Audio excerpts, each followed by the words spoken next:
Au sommaire de ce journal, République démocratique du Congo, le Conseil universel pour la paix des nations et continents dénonce les souffrances que subissent les enfants et personnes vulnérables.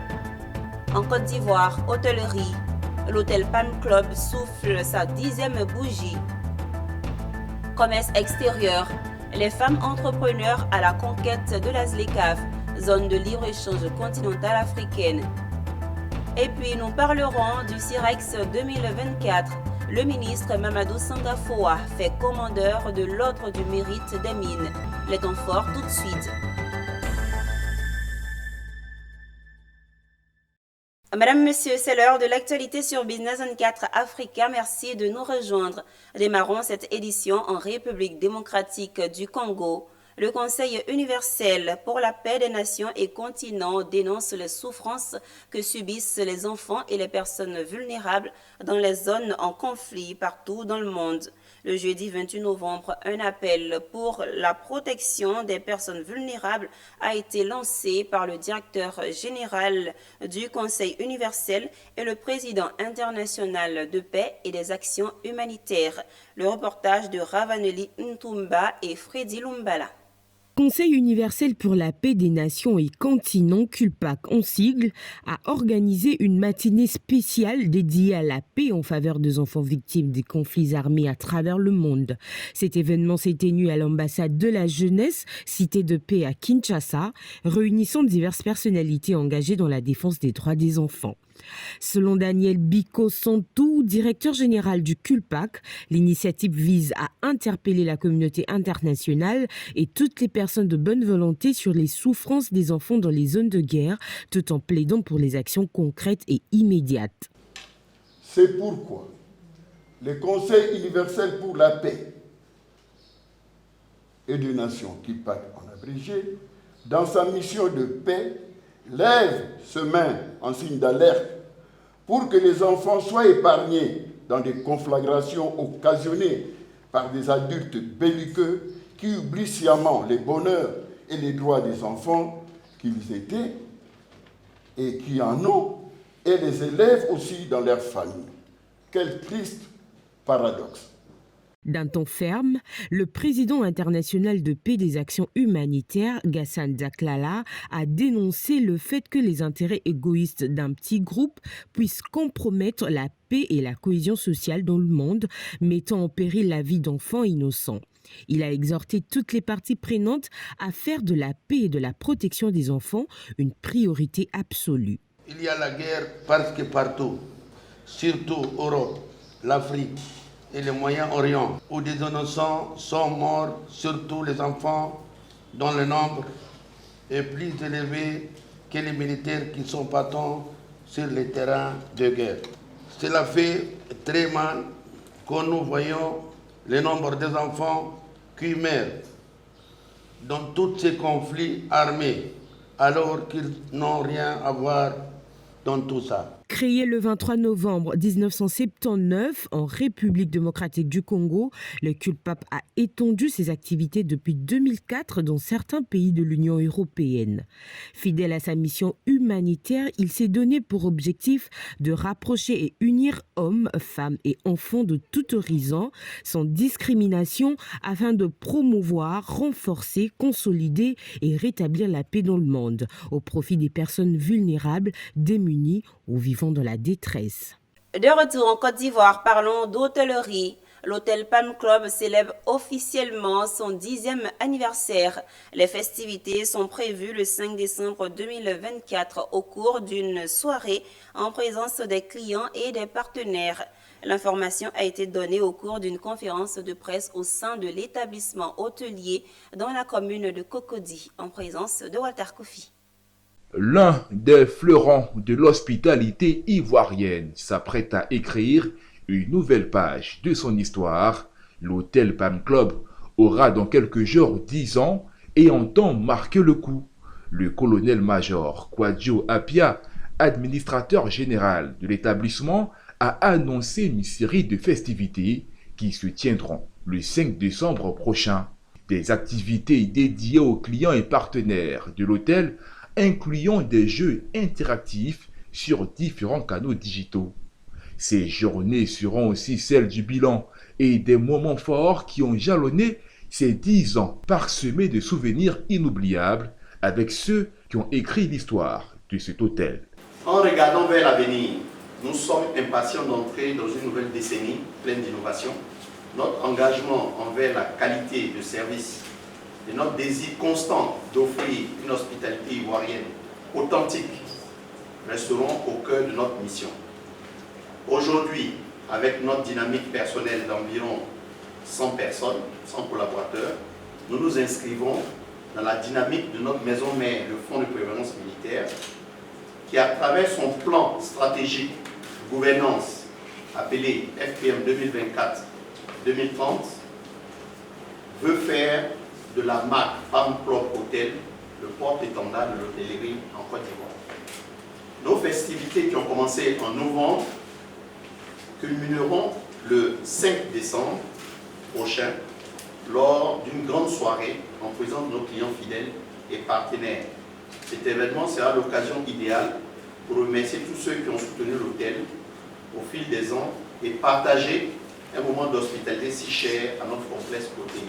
Et situé au cœur de la commune chic de Cocody, dans la capitale économique ivoirienne, l'hôtel Palm Club est un établissement étoilé dont la vision est d'incarner l'hospitalité ivoirienne avec une touche de modernité. Ouvert depuis 2014, cet hôtel est une propriété du Fonds de prévoyance militaire. Abordons à présent une note sur la zone de libre-échange continentale africaine. Des experts réfléchissent sur la vulgarisation des résultats de l'étude de la stratégie sectorielle commerciale offensive et de formation sur les règles d'origine des produits identifiés. Cette rencontre débutée récemment à Abidjan a pour objectif de donner aux entreprises les moyens de tirer pleinement parti des opportunités offertes par l'accord portant sur la zone de libre-échange continentale africaine. Le récit de Eunice Bogou. Cet atelier a pour objectif de faire découvrir aux PME et PMI ivoiriennes à partir du résultat d'une étude les opportunités commerciales offertes par la zone libre-échange continentale africaine, la ZLECAf. On a pris les dispositions pour faire une étude de marché pour les produits pour lesquels nous avons un avantage comparatif, et les produits prioritaires aussi qui ont été identifiés par le gouvernement pour le développer. Donc nous avons le manioc, le karité, le cacao, nous avons aussi les fruits séchés. Donc dans le domaine de services, nous avons identifié les nouvelles technologies de l'information. Donc tous ces produits ont été choisis pour faire une étude de marché spécifique sur les opportunités dans les différentes CR, les communautés économiques régionales, pour savoir exactement, à la sortie de cet atelier, c'est-à-dire les acteurs du manioc et dérivés, parce que ce n'est pas que le manioc et dérivés, sauront exactement dans quelle partie de l'Afrique envoyer leurs produits et où ils peuvent trouver des acheteurs. Donc c'est ce que nous appelons des actions concrètes qui sont posées par l'État pour vraiment accompagner le secteur privé dans la conquête du marché africain. Au cours de ces 2 jours, les entreprises auront l'opportunité de participer à des formations, des présentations et des échanges enrichissants, afin de mieux tirer parti des résultats de l'étude et des opportunités commerciales au sein des différentes communautés économiques et régionales. Les experts, y compris ceux de la Banque mondiale, estiment que la mise en œuvre complète de la ZLECAf pourrait entraîner une augmentation d'environ 10% du revenu des Ivoiriens d'ici 2035 et générer des millions d'emplois à travers le continent africain. Toujours dans la zone de libre-échange continentale africaine, à Abidjan est né le Comité national des organisations des femmes entrepreneurs de Côte d'Ivoire pour la zone de libre-échange continentale. Après des mois de préparation dans l'ombre aidés par le ministère du Commerce et celui de la Femme, et à l'issue d'une assemblée générale constitutive, elles ont porté Clémentine Kassi-Villa à la tête de leur organisation. Le résumé de l'Assemblée générale avec Philippe Zabo et Christian Guilly. Elles étaient heureuses parce qu'elles venaient de gagner leur pari, mettre à côté leur ego, taire leur division pour parler d'une seule voix et réussir leur assemblée constitutive. chose qu'elles ont faite en portant Clémentine Kassé-Villa à la tête de la CENOFSI pour aller à la conquête de la ZLECAf. Ses premiers mots ont été de définir ses priorités. Et en termes de priorités, on va commencer par organiser un peu nos frontières où passent tous les produits. Et après, on va rentrer aussi sur notre marché pour pouvoir voir les produits qui sont sur le marché, amener nos sœurs à avoir des produits de qualité pour pouvoir les commercialiser. Et à cet effet, il y a une structure, un bailleur du Pays-Bas du nom de Trademark qui nous a déjà donné les fonds pour qu'on puisse installer ces groupes au niveau de nos frontières. Après son élection à la tête de la CENOFSI, la nouvelle présidente a eu droit à des soutiens de taille. Nous disons que c'est une opportunité, parce que nous parlons de ZLECAf, je l'ai dit tantôt, c'est une opportunité, mais il y a des défis à relever. Et c'est en cela qu'à écouter Madame la Présidente, nous pensons que l'élément le plus important, c'est la cohésion, c'est vraiment la collaboration, c'est de travailler ensemble. Avec le ministère du Commerce, on parle d'accompagnement au niveau de l'exportation. Beaucoup de nos femmes veulent exporter, aller vendre leurs produits dans d'autres pays africains. Donc nous, au niveau du ministère, nous avons une direction spécialement pour la promotion du commerce extérieur et de l'assistance à l'exportation. Les femmes entrepreneurs de Côte d'Ivoire ont eu le soutien du GIZ dans l'organisation de cette assemblée générale.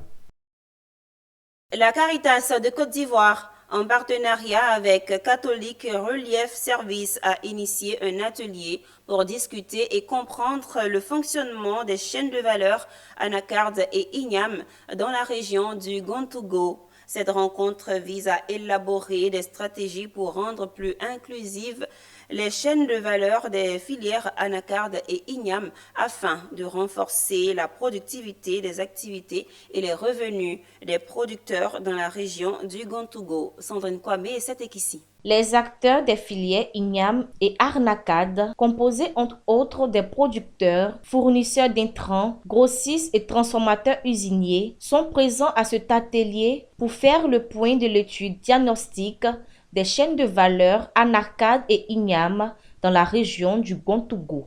Objectif, comprendre le fonctionnement des chaînes de valeur agricoles dans la région du Gontougo et fournir des informations sur les services et approches recommandées pour leur promotion et leur dynamisation. Cette étude multisectorielle a été réalisée sur les chaînes de valeur igname et anacarde dans le nord-est de la Côte d'Ivoire au bénéfice de nos populations les plus vulnérables pour rendre un peu plus dynamique l'activité agricole qui est menée et faire face aussi aux défis qui nous est lancé à travers le déplacement de population venant de notre pays frère du Burkina, vu la situation qu'il traverse de crise.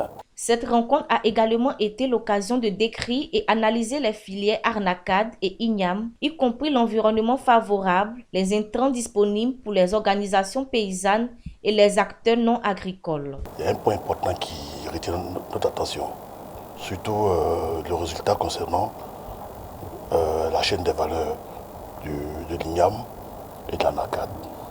Comme vous le savez, au niveau du ministère de l'Emploi et de l'Emploi social, nous avons un défi majeur à relever. Il s'agit pour nous de relever le taux d'insertion des personnes au niveau des instruments de protection sociale qui existent. Ce taux-là, il est très faible. En 2020, nous sommes environ à 27%. Donc l'idée, c'est de faire passer ce taux-là à des proportions plus acceptables, c'est-à-dire 40% d'ici 2030. Pour rappel, cette étude a été menée par l'ANADER, commanditée par la Caritas Côte d'Ivoire, en collaboration avec Catholic Relief Service. Ouvrons à présent le chapitre dédié au CIREX, Salon international des ressources extractives et énergétiques.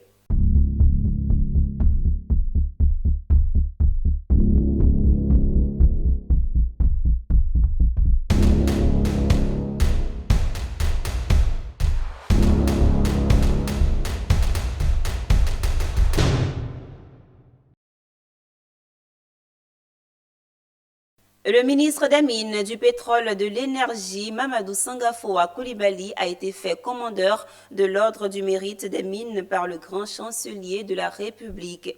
Une décoration qui s'est déroulée au Parc des Expositions en marge du CIREX, Salon international des ressources extractives et énergétiques. Cette distinction marque le retour de l'Ordre des Mines disparu, maintenant depuis près de 30 ans. Les précisions avec Issa Badini et Ezekiel Siri.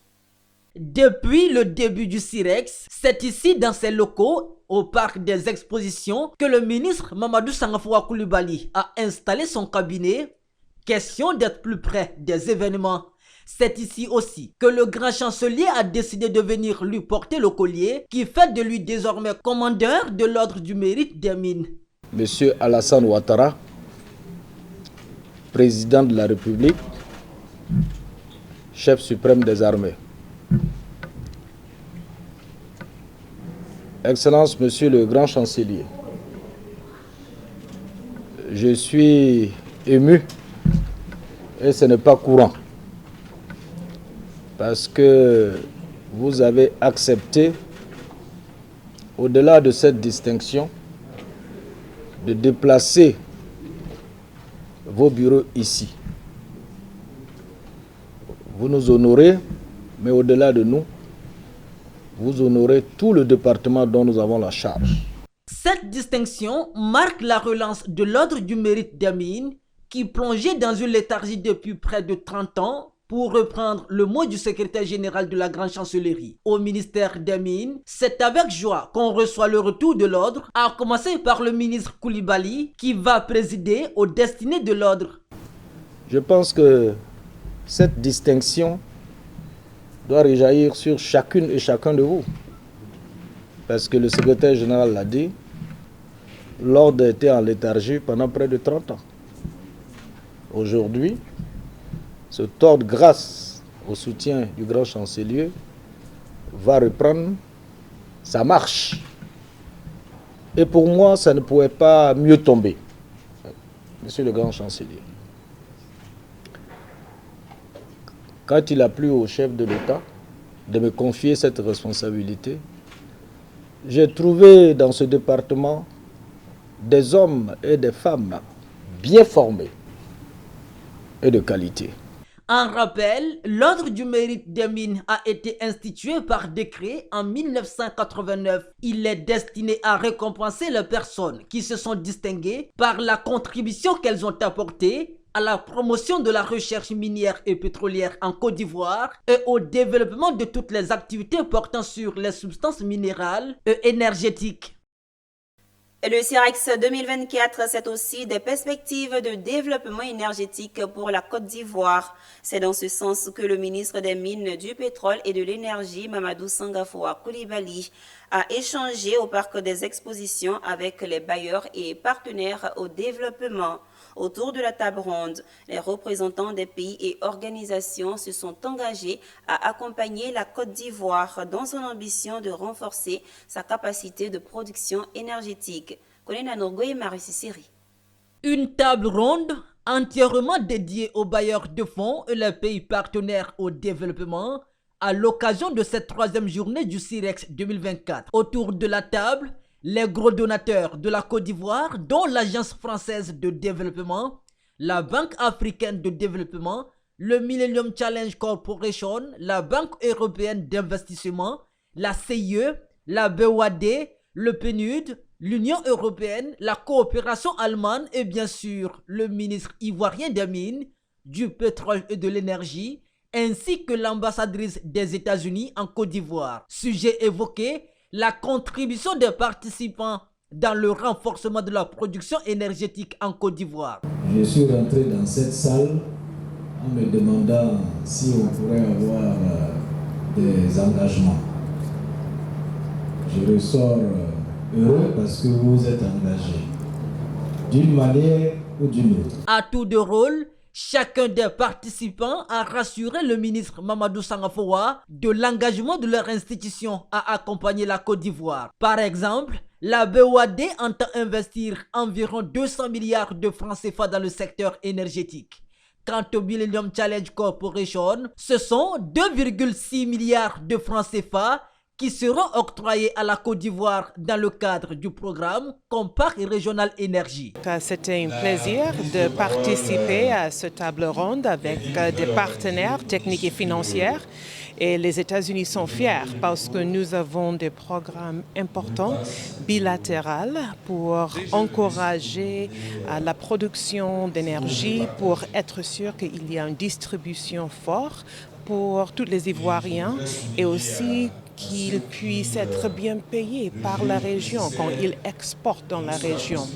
Et nous avons pu aussi associer avec tous les autres programmes, avec les organisations comme la Banque mondiale, le Banque africaine de développement, où les États-Unis, c'est une des premières actionnaires. On peut donc le dire, la pêche a été bonne pour la Côte d'Ivoire qui entend augmenter sa production d'énergie dans les prochaines années.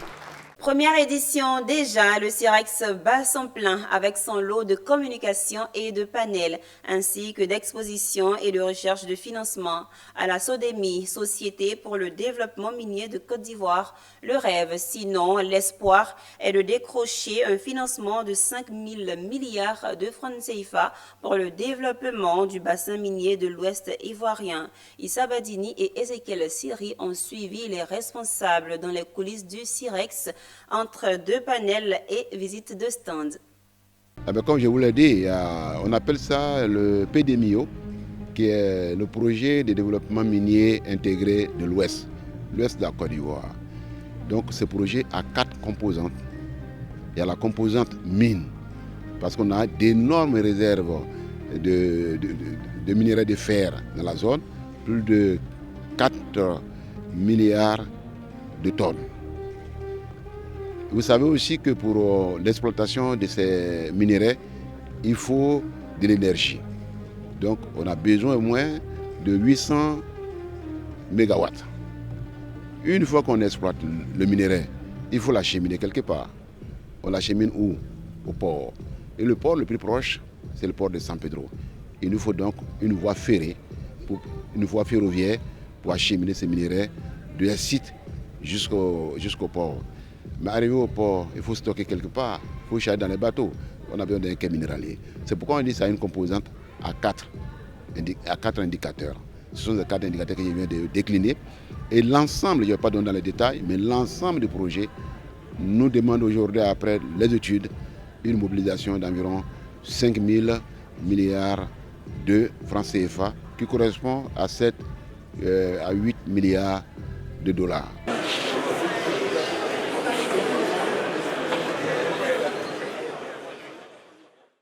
Débuté le 27 novembre 2024 au Parc des Expositions d'Abidjan, le Salon international des ressources extractives et énergétiques CIREX a enregistré dans la soirée du vendredi 29 novembre la visite de la présidente du Sénat ivoirien, Kandia Camara. Après avoir fait le tour des stands, s'est réjouie de l'initiative de ce salon. Elle avait à ses côtés le ministre des Mines, du Pétrole et de l'Énergie. La présidente du Sénat de Côte d'Ivoire au CIREX 2024, c'était ce vendredi 29 novembre 2024 au Parc des Expositions. Accompagnée d'une délégation, Kandia Camara est venue visiter les différents stands afin d'exprimer le soutien du Sénat à cette initiative. Après avoir visité quelques stands et échangé avec les exposants, la présidente du Sénat a exprimé sa satisfaction vis-à-vis du CIREX. C'est plus qu'un succès. Vraiment, nous assistons à un salon extraordinaire. Déjà par la présence du président de la République, du vice-président de la République, du vice-président de la République fédérale du Nigeria, de toutes ces personnalités venues de par le monde, et aussi par l'organisation et la participation massive vraiment des Ivoiriens et des étrangers. Et là, nous venons de visiter les stands. Je peux dire que nous avons toutes les entreprises du secteur ici présentes. Donc je peux dire sans risque de me tromper que ce salon international, le CIREX, est un succès franc, un succès total. Vraiment, félicitations à Monsieur le ministre des Mines, de l'Énergie et du Pétrole, à lui, à ses collaborateurs, parce que ce salon, je vous assure, moi personnellement, me rassure. Ça veut dire qu'aujourd'hui, nous pouvons affirmer que les perspectives sont très prometteuses pour la Côte d'Ivoire. Ouverte le 27 novembre, cette première édition du Salon international des ressources extractives et énergétiques prendra fin le 2 décembre 2024 au Parc des Expositions. Eh bien, c'est ici que nous refermons cette page dédiée au CIREX, Salon international des ressources extractives et énergétiques. Rendons-nous à Abengourou pour parler de l'environnement. La réserve naturelle de Bossé-Matié, un joyau de la biodiversité ivoirienne à travers l'Office ivoirien des parcs et réserves de la zone sud-est, a organisé un atelier stratégique de 2 jours à Abengourou. Objectif, dresser le bilan des activités de 2024 et définir les priorités pour l'année 2025 dans une perspective de gestion durable et de préservation de l'environnement. Le compte rendu de Aïssata Koné.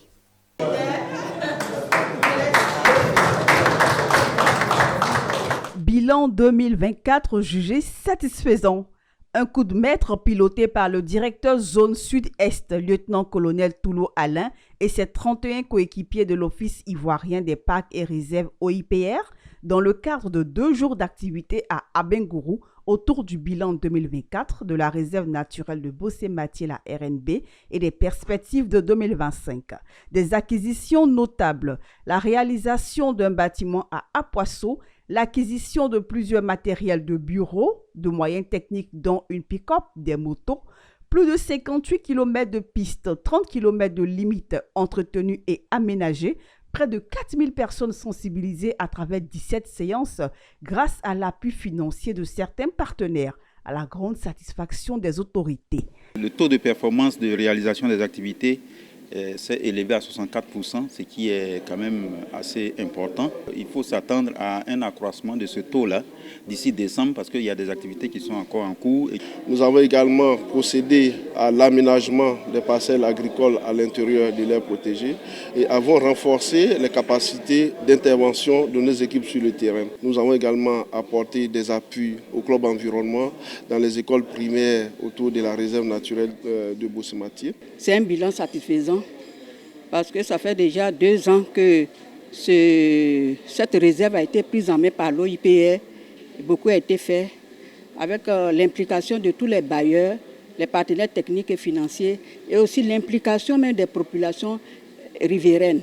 Au titre des perspectives 2025, plusieurs chantiers sont envisagés dont les recherches additionnelles de financement et la construction du siège de la direction zone sud-est à Adzopé. Rappelons que la RNB a été surclassée par décret numéro 2022-243 du 30 mars 2022 avec une superficie de 21 960 hectares où résident des éléphants, l'emblème de notre équipe de football. Direction Yamoussoukro. L'Institut national polytechnique Houphouët-Boigny a été un tremplin pour de nombreux cadres et élites de Côte d'Ivoire. Ceci contribue à son développement socio-économique. C'est dans cette dynamique que l'association de la promotion 2006 des géomètres, équipements, mines et bâtiments a vu le jour. Pierre Tebeu et Charles Kouakou. Les membres de l'association font partie de la nouvelle génération d'Ivoiriens engagés dans le développement socio-économique du pays. Ils sont plus de 120 membres unis par un objectif commun, aider et guider leurs cadets dans leur parcours professionnel tout en œuvrant pour l'avancement de la Côte d'Ivoire. Nous avons remarqué qu'après être sortis de l'école, il fallait nous mettre ensemble pour pouvoir générer quelque chose de très fort. Et aujourd'hui, nous avons mis en place cette association, l'objectif étant de nous retrouver. L'objectif aussi étant de pouvoir travailler et de pouvoir pérenniser les connaissances que nous avons acquises au niveau de l'INPHB. Le but visé même de l'association, c'est de pouvoir demain faire retour en arrière, regarder le rétroviseur pour tous nos petits frères, nos jeunes étudiants qui rentrent à l'INPHB, qui ont aussi besoin de notre appui, qui ont besoin de notre expertise pour pouvoir aussi évoluer. Nous avons pris attache avec la direction de l'INPHB qui présente beaucoup de besoins. Et ces besoins-là, nous, en tant qu'association, nous allons nous rapprocher dans les prochains jours au niveau de l'INPHB pour pouvoir échanger avec eux sur les besoins potentiels de l'école. Au cours de cette rencontre, les anciens étudiants de l'INPHB ont procédé à l'élection du nouveau président de l'association, marquant ainsi une étape importante dans la structuration de leur organisation. Dire à nos confrères qui n'ont pas pu faire le déplacement qu'effectivement, notre bébé est né. Et un bébé, quand il naît, il fait beaucoup de bruit.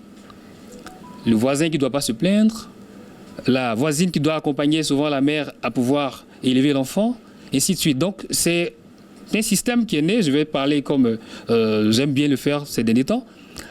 Donc, il y a besoin de l'apport de tout un chacun. On incite ceux qui sont encore dubitatifs à nous rejoindre et à aller de l'avant comme il se doit. Pour rappel, le GEM Polytech 2006 célébrera ses 20 ans en 2026, une occasion qui promet d'être mémorable et qui mettra en lumière les contributions de ses membres au fil des années. La station de recherche agricole d'Africa Rice à Bouaké a abrité du 25 au 29 novembre 2024 une semaine scientifique. Plusieurs experts internationaux du riz se sont retrouvés pour un partage d'expériences et définir des stratégies efficaces pour l'avenir de cette denrée de grande consommation sur le continent. Cette rencontre entre les spécialistes intervient dans un contexte de changement climatique et géopolitique mondial. Le compte rendu avec notre correspondant régional dans le Béké, Emmanuel Bonzo. Le riz, ressource essentielle et pilier de la sécurité alimentaire, fait face à d'énormes défis sur le continent. La variabilité climatique et les tensions géopolitiques perturbent la marche de l'Afrique vers l'autosuffisance en riz. Comme chaque année, Africa Rice, leader en matière d'innovation des systèmes de production du riz sur le continent, rassemble ses experts à une semaine scientifique. Celle de 2024 s'avère cruciale, d'autant plus que de réelles menaces pèsent sur les objectifs et ambitions pour autosuffire l'Afrique en riz. Un des grands défis qu'on a, c'est comment on peut attirer assez d'investissements dans le secteur rizicole. Et aussi, il y a le problème du changement climatique. Et aussi, il y a comme on connaît les défis les crises géopolitiques. Donc, il y a tous ces grands défis-là que la recherche doit essayer d'avoir, comment développer des technologies qui puissent être accessibles aux producteurs et aussi tous les partenaires à travers le secteur rizicole pour qu'ils puissent hausser la performance du secteur rizicole. C'est donc à juste titre que le thème de cette semaine scientifique porte sur transformer les systèmes alimentaires à base de riz face au changement climatique et géopolitique afin d'accélérer l'autosuffisance en riz par le biais de partenariats scientifiques et de recherche-développement. Il s'agit en effet de définir de nouvelles orientations de recherche sur les systèmes à base de riz tout en préservant l'environnement. Nous, aujourd'hui, jusqu'en 2030, jusqu'en 2040 même, on n'a pas de problème en termes de structure de transformation. Nous avons effectivement, il y a des grands défis, notamment en termes d'aménagement. C'est aujourd'hui ce qui trouble notre sommeil. Nous voulons avoir des financements, nous voulons avoir des appuis parce que déjà l'engagement politique, je l'ai dit, il est très fort. Nous ne devons pas décevoir cette population qui attend de nous du riz de bonne qualité à bon goût. Environ 19 millions de tonnes de riz sont importées chaque année sur le continent pour un coût de 7 milliards de dollars américains. Une tendance que veut inverser Africa Rice à travers ce type de rencontres scientifiques où le partage d'expériences et de résolutions concrètes permettront à l'Afrique de mieux faire face à l'effet des défis liés au changement climatique et géopolitique. Rendons-nous à Bondiali. Tous les transporteurs de l'Abagoué ont décidé de réunir tous les imams de la région pour prier et faire des sacrifices pour la Côte d'Ivoire, pour le gouvernement ivoirien, les transporteurs du pays en général et ceux de l'Abagoué en particulier. Marraine de cette cérémonie, le député maire de Bondiali, professeur Maria Toukone, le récit de Daouda Ouattara.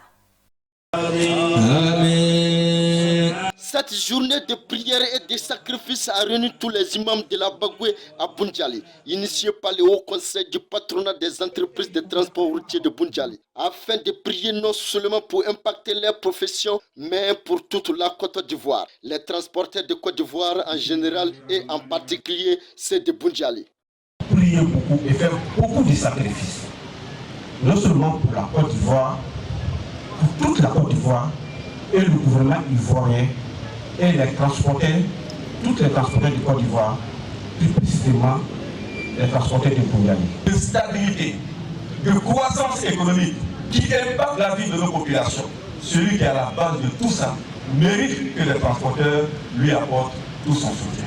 C'est pour cela que, Madame la ministre, nous voulons vous prendre comme témoin. Et nous voulons passer par vous pour que vous transmettez au premier des Ivoiriens aujourd'hui, son Excellence M. Alassane Ouattara, toute la reconnaissance des transporteurs. En sa qualité de marraine, le député maire de Boundiali s'est réjoui de l'initiative avant de saluer le collectif des transporteurs.